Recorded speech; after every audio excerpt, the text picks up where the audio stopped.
اور یہ جب ہمارا یہ وقت ہوتا ہے تو ہمارے ساتھ انجینئر محمد علی مرزا صاحب ہوتے ہیں اور غالباً وہ آ چکے ہیں لائن پر. السلام علیکم حضرت, کیا حال ہیں, کیسے ہیں آپ, ٹھیک ٹھاک ہیں؟ وعلیکم السلام ورحمۃ اللہ وبرکاتہ ولا حول ولا قوة الا باللہ اللہم صلی علی محمد وعلی آل محمد. جی فیصل بھائی, اللہ جی کا شکر ہے. انجینئر صاحب دیکھیں, آج چونکہ ہم دل آزاری, بہتان, بدگمانی پہ باتیں کر رہے ہیں. پہلے تو صرف بدگمان ہوتے تھے لوگ, لیکن اب تو سوشل میڈیا پر اس کا اظہار بھی کر دیتے ہیں, اور اس کی وجہ سے یہ ہوا کہ کچھ لوگوں نے سوسائڈ بھی کیا باتیں برداشت نہ کر کے, دل برداشتہ ہو کے. تو یہ بہتان کے اس میں دائرے میں داخل ہو جاتی ہے یہ چیز؟ جی بالکل ہوتی ہے جی. بہتان تو غیبت سے بھی اگلا درجہ ہے. سورۃ الحجرات میں اللہ تعالیٰ نے فرمایا کہ جو لوگ غیبت کرتے ہیں, یعنی جینون کسی کی برائی اس کی غیر موجودگی میں بیان کرنا, اس کو عام کرنا, یہ غیبت ہے.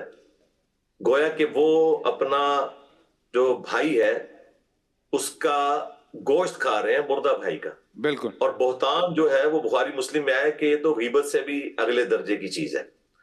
جو آپ نے بات کی ظن سے متعلق, یعنی گمان کرنا اور جی. اس کے اوپر پوری عمارت کھڑی کر کے آگے معاملات چلانا, اس کو تو قرآن حکیم میں اللہ تعالیٰ نے منع فرمایا کہ گمان نہ کرو. اکثر گمان جو ہے وہ گناہ ہوتے ہیں سورۃ الحجرات میں. اور ہم نے اپنی پریکٹیکل لائف میں دیکھا ہے کہ لوگ کرالریز بنا کر, اگر 10 ہوتی ہے چیز تو 2 صفر ساتھ لگا کے اسے 1000 بنا دیتے ہیں, 10,000 بنا دیتے ہیں. At the end of the day پتہ چلتا ہے کہ بات ہی کچھ اور تھی. اور سوشل میڈیا کے بعد تو یہ اتنی ہماری سوشل لائف جو ہے اور پرسنل لائف بھی ونریبل ہو چکی ہوئی ہے. Very true, very true. اور حضرت اب تو بات اور بھی آگے چلی گئی, اے آئی کے تھرو, ڈیپ فیک کے تھرو. آپ نے بھی کچھ ویڈیوز شاید آپ کی نظر سے گزری ہوں کہ جس طرح کی باتیں عام کی جا رہی ہیں, کسی کی بھی آواز میں, کسی بھی آپ کے اپنا کیا کہتے ہیں انٹرویو پہ کسی کی بھی آواز لگا دی جاتی ہے, کسی کے بھی اوپر آپ کا چہرہ لگا دیا جاتا ہے. تو جو باقی بیچارہ جو اتنا ویل اویئر نہیں ہے چیزوں سے, تو وہ بدگمان ہوتا ہے اس انسان سے. تو اس کے بارے میں بالکل ٹھیک کہہ رہے ہیں آپ. جی فیصل بھائی, اس میں میں ایک ان پٹ دوں گا.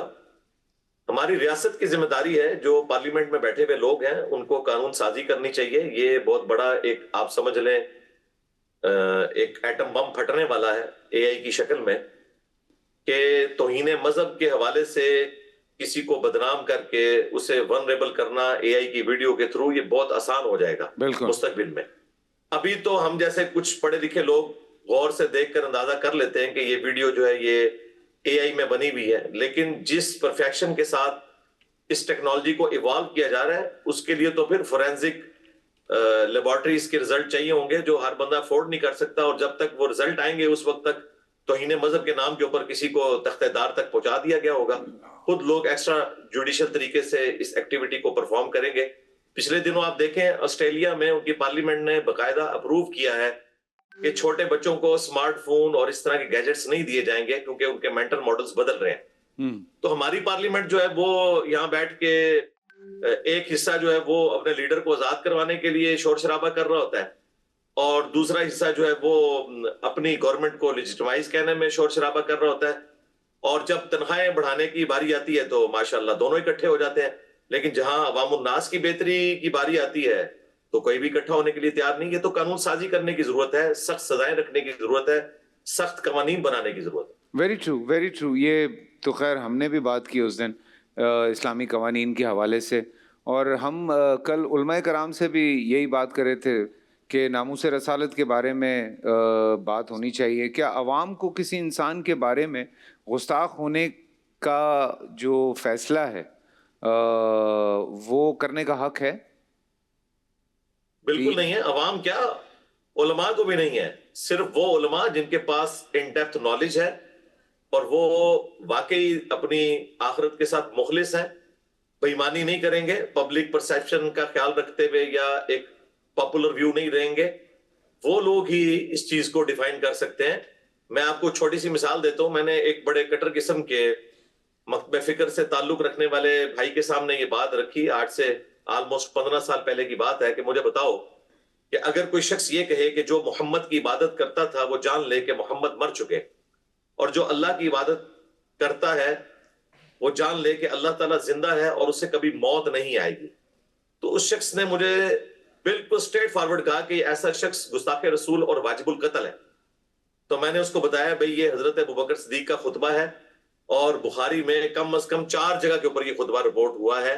یہ سیدنا ابوبکر نے رسول اللہ کی میت کے اوپر خطبہ دیا تھا، اور اس کی دلیل میں انہوں نے قرآن پاک کی آیات پیش کی تھی۔ بالکل۔ وما محمد الا رسول قد خلت من قبلہ الرسل افإن مات او قتل، محمد تو نہیں مگر ایک رسول، اگر یہ مر جائیں یا قتل کر دیے جائیں تو کیا تم اپنے دین سے الٹے قدم پھر جاؤ گے؟ پھر انہوں نے آیت تلاوت کی انک میت وانہم میتون، بے شک اے نبی تمہیں بھی مرنا ہے اور تمہارے مخالفین کو بھی موت آنی ہے۔ ظاہر جسے موت آتی ہے وہ مخلوق ہے، اور جسے موت نہیں آتی وہ خالق ہے۔ تو آپ اندازہ کریں کہ عام لوگ تو احادیث کو بھی سمجھتے ہیں کہ یہ گستاخی ہے۔ مجھے ایک بندے نے لیٹر لکھا اور اس میں اس نے میرے ریسرچ پیپر کی ایک لائن کو ہائی لائٹ کیا، اور اس نے کہا کہ اگر شام تک تم نے اپنی توبہ نہ لٹکائی چوک کے اندر جیلم شہر کے، تو میں ممتاز قادری کے مشن کو آگے بڑھاتے ہوئے تم پر اس طریقے سے ایکٹیویٹی پرفارم کروں گا۔ اور اس نے جو چیز انڈر لائن کی ہوئی تھی وہ حدیث تھی بخاری کی، سیدنا عمر رضی اللہ تعالیٰ عنہ کی 1010 نمبر حدیث۔ وہ کہتے ہیں انا کننا نتوسل الیک بنبینا، اے اللہ پہلے پہل ہم تیرے نبی کے وسیلے سے تجھ سے دعا کرتے تھے، اور ان کی دعا کی برکت سے تو بارش نازل فرماتا تھا۔ اب ان کی وفات ہو چکی، اب ہم ان کے چچا کو لے کے آئے ہیں سفارش کے لیے، تو ان کی دعا قبول کر۔ تو اس نے کہا اس میں توہین ہے کہ آپ رسول اللہ کے وسیلے کو نہیں مان رہے، آپ کہہ رہے ہیں چچا کا وسیلہ لیا جائے گا۔ یہ لوگوں کا دماغ ہے، ان کا انٹلیکچوئل لیول ہے، اور میں تو اس سے گزر ہوں، اس لیے میں نے تو اعلان جنگ کیا ہوا ہے ایسے لوگوں کے خلاف۔ اف، اللہ اکبر، سمجھ میں نہیں آتا یہ معاملات کس طرح سے حل ہوں گے۔ ایک تو سوشل میڈیا کی وجہ سے جہاں اویئرنیس آ رہی ہے، جہاں چیزیں آ رہی ہیں، وہیں پہ یہ اتنے مسئلے مسائل پیدا ہو گئے ہیں۔ ایک چیز تو بہتر ہوئی کہ تھوڑی سختی ہوئی اس حوالے سے کہ یہ اس طرح کی آپ جو کسی بھی انسان کی ویڈیو جو ہے وہ بنا کے نہ لگائیں، تو اللہ کا شکر ہے اس پہ تھوڑے ایف آئی اے نے قوانین کچھ سخت کیے ہیں پچھلے دنوں، کہ جو بھی ایک آپ نے دیکھا ہوگا کہ وہ عجیب الٹی سیدھی ویڈیوز ہیں، ہمارے ڈراموں کے سین بھی پتہ نہیں کس لیول پہ لے گئے ہیں، وہ ہمیں بھی لوگ آگے فارورڈ کر رہے ہوتے ہیں کہ بھائی جان یہ کب ہوا، ہم کہتے ہیں یہ تو ہمیں بھی نہیں پتہ۔ تو اس طرح کی بہت ساری چیزیں ہو رہی ہیں جو کہ سمجھ میں نہیں آ رہا کہ اس کا حل کیا ہے، لیکن ہاں قوانین کچھ میرے حساب سے سخت ہوئے ہیں۔ اس طرح کی کوئی ویڈیو لگاتا ہے، بھائی اس میں ایک چیز ایڈ کرنا چاہوں گا اگر آپ مجھے اجازت دیں، اور میں سمجھتا ہوں آج کی نوجوان نسل کے لیے بڑی اہم ہے وہ چیز۔ جی جی، اکثر ہمارے لوگ پوچھتے تھے نا کہ اس دور میں اللہ تعالیٰ نے پیغمبر کیوں نہیں بھیجا، رسول اللہ کے اوپر ختم نبوت کیوں کی صلی اللہ علیہ وآلہ وسلم۔ اس کی کئی ایک حکمتیں پرانے علماء نے، محدثین نے، مفسرین نے بیان کی ہیں، ان میں مزید ویلیو ایڈیشن کرنے کی ضرورت نہیں، لیکن ایک چیز جو اللہ تعالیٰ نے مجھے شرح صدر کی ہے وہ میں آپ کے پلیٹ فارم سے رکھنا چاہتا ہوں کہ مجھے بتائیے کہ اگر اس دور میں کوئی پیغمبر آئے اور ان کی ویڈیو بنے اور اے آئی کے تھرو ان کے بارے میں اس قسم کی بےہودہ چیزیں عام کی جائیں، تو یہ پلانٹ ارتھ رہنے کے قابل نہیں رہے گا۔ Very true. 2 ارب کے قریب مسلمان مجھے بتائیں اگر ان کے سامنے ان کے پیغمبر کی اے آئی کے تھرو کوئی نازیبا ویڈیو یوٹیوب پہ چڑھا دی جائے، واٹس ایپ کے ذریعے عام کی جائے، تو گلی گلی قتل و غارت ہوگا۔ اور یہ اللہ تعالیٰ کی حکمت آج سامنے آئی ہے کہ اللہ تعالیٰ نے تصویر کے دور سے پہلے ہی سلسلہ نبوت کو مکمل فرما دیا۔ بالکل، الحمدللہ۔ آپ جو بات کر رہے ہیں نا مرزا صاحب، اس پہ ہم لوگ اکثر یہ مذاق کرتے ہیں، اگر قائد اعظم صاحب علامہ اقبال صاحب آج کے دور میں ہوتے تو آپ سوچیں کیا ہوتا سوشل میڈیا کے دور میں۔ بالکل اس طریقے سے تو آپ اندازہ کریں کہ لوگ کیا کیا باتیں کر رہے ہوتے ہیں اس وقت۔ حق سچ کی جو کوئی آواز اٹھاتا ہے دوسرے کو، مجھے سمجھ میں نہیں آتا کہ اس کو پرابلم کیا ہے۔ وہ آؤٹ آف جیلسی یا کسی گروہ کو فالو کرنے والا وہ آنکھیں بند کر کے یقین کرتا ہے، جیسے ہم نے پہلے بھی بات کی تھی، اور اس پہ پھر وہ آپ کا ستیہ ناش کر دیتا ہے۔ میرے خیال سے گورنمنٹ کو بھی اس حوالے سے ذرا سخت اقدام اٹھانے پڑیں گے، تھوڑے قوانین سخت کرنے پڑیں گے، تھوڑا ڈر قانون کا ہونا چاہیے۔ آپ کو لگتا ہے کہ قانون کا ڈر ہونا چاہیے لوگوں میں؟ جی جی بالکل ہونا چاہیے، قانون کا ڈر ہونا ضروری ہے۔ اگر قانون کا ڈر نہیں ہوگا نا تو یہ سلسلہ اسی طریقے سے جاری رہے گا بھائی۔ بالکل، قانون کا ڈر ہونا ضروری ہے۔ بالکل۔ حضرت میں ایک بات کہتا ہوں کہ اگر ہر انسان اتنا ہی مومن ہوتا آج کے دور میں تو کہیں پہ نہ جیلیں ہوتی، نہ عدالتیں ہوتی، نہ پولیس ہوتی، نہ فوج ہوتی، نہ رینجر گھوم رہی ہوتی. ہر بندے نے اپنی اپنی جگہ پہ واہ واہ کر رہا ہونا تھا، وہ اس نے سیدھا ہی چلنا ہونا تھا. تو کہیں نہ کہیں مجھے لگتا ہے کہ ہم انسانوں کو نا تھوڑی سختی کی ضرورت ہوتی ہے. ماں پیو دو چھتر نہ لاننا تے بچے بھی سیدھے نہیں ہوندے. دیکھیں اسلامک جو سزائیں ہیں وہ ڈیٹرنس کے لیے تو ہیں. سورۃ النور میں آیا کہ جب سزا دی جا رہی ہو بدکاری کرنے والے مرد اور عورت کو، مسلمانوں کا ایک گروہ اس کو ویٹ کرے تاکہ باقیوں کے لیے ڈیٹرنس ہو. سزا ایک کو ہوگی، ڈیٹرنس باقی لوگوں کے لیے ہو جائے. Very true. ایک تو یہ والا پہلو ہے اس کا کہ آپ اس کے ذریعے ڈیٹرنس کرتے ہیں، اور دوسری چیز یہ ہے کہ اس کی وجہ سے مستقبل میں باقی معاملات رک جاتے ہیں. آپ کہتے ہیں کہ جی اسلامک سزائیں سخت ہیں، بعض لوگوں کی طرف سے یہ چیز ہائی لائٹ کی جاتی ہے، لیکن دیکھیں وہ سزا تو ایک دو کو ہوگی، اس کے بعد باقی لوگ جو ہے وہ اس عمل سے باز آ جائیں گے اور یوں معاشرے کے اندر معاملات بہتری کی طرف جائیں گے.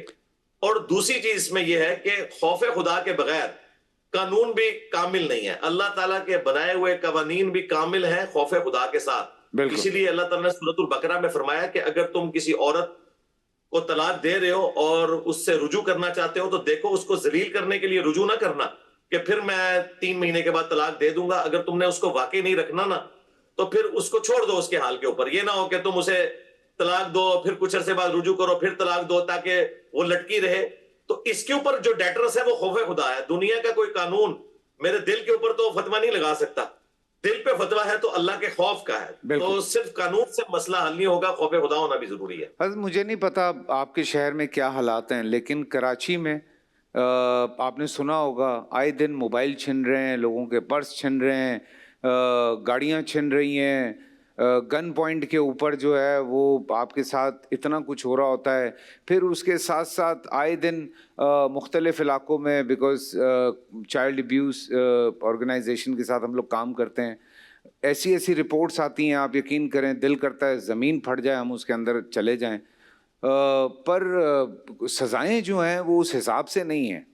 آپ یقین کریں یہ موبائل چوری کرنے والے یا یہ اس طرح کی چیزیں کرنے والے اگر پکڑے جاتے ہیں تو 2-2.5 مہینے میں باہر آ جاتے ہیں. تو ان کو پتہ ہے کہ دیکھو لوگ کی فرق پڑنا ہے، اسی باہر آ جائیں گے پھر یہی کام شروع. ایسا بھائی مجھے تو چھوڑ دیں، آپ اپنے آپ کو بھی چھوڑ دیں. آپ کے ملک کے جو مضبوط ترین لوگ ہیں، prime minister, army chief, chief justice, ہم نے پاسٹ 1-2 سالوں میں دیکھا ہے کہ ان کے ساتھ کیا کچھ ہو رہا ہے. تو ان کے ساتھ کرنے والوں کو سزائیں نہیں ملی ہیں، ان کو پکڑنے میں ہماری ریاست ناکام رہی ہے، تو باقیوں کو تو چھوڑ دیں. باقی جو اسٹریٹ کرائم ہے اس کے پیچھے ہماری پور اکانومی بھی ہے. ظاہر ہے کہ لوگ غربت کا شکار ہیں اور اس کی وجہ سے یہ ایکٹیویٹیز پرفارم کرتے ہیں، اگرچہ یہ جسٹیفیکیشن نہیں ہے. لیکن اب ماں باپ کی بھی ذمہ داری ہے کہ جب حالات و واقعات ایسے ہو چکے ہیں، ہمارا جہلم شہر پر امن ترین شہروں میں سے ہے پنجاب کے، لیکن اب یہاں پر بھی اکا دکا واقعات اس طرح کے رپورٹ ہونے شروع ہو گئے. ہم نے تو اپنے بچوں کے اوپر بھی سختی کی ہے کہ ان کو رات کے وقت بھی باہر نہیں نکلنے دینا، مغرب کے بعد بالکل نہیں نکلنے دینا. اور ایون بچے کیا بڑی عمر کے لوگوں کو بھی ضرورت نہیں ہے کہ وہ کسی سنسان جگہ کے اوپر جائیں. جو کچھ لینا ہے وہ دن کے وقت لیں. میں تو سمجھتا ہوں کہ ہماری ریاست جو ہے وہ اس معاملے میں ہمیں سیکیورٹی دینے میں اتنی کامیاب نہیں ہے جتنا ہونا چاہیے. Very true, very true, very true. انشاءاللہ پھر بات ہوتی ہے آپ سے. اپنا خیال رکھیں. بہت بہت شکریہ آپ تشریف لائے. جزاک اللہ خیر. جزاک اللہ، جزاک اللہ. چھوٹا سا بریک سے واپس آتے ہیں اور کچن کی طرف بڑھتے ہیں.